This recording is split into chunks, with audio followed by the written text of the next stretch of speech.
Hey, what's up guys? So in this video we will see how to set up parental controls on any Poco phone. Now to do that, just open the settings app.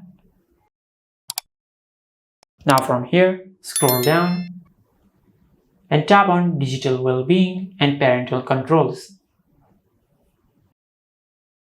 Now from here, scroll down and tap on set up parental controls. Now from here, just tap on let's do this. Now from here, just select your child's email.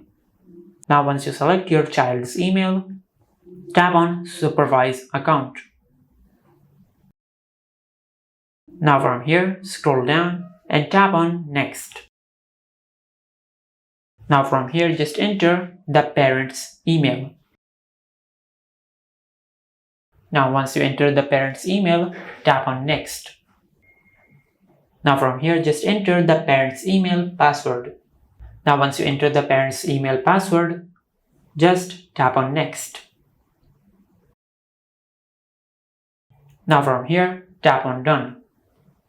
And this is how you can set up parental control on any Poco phone.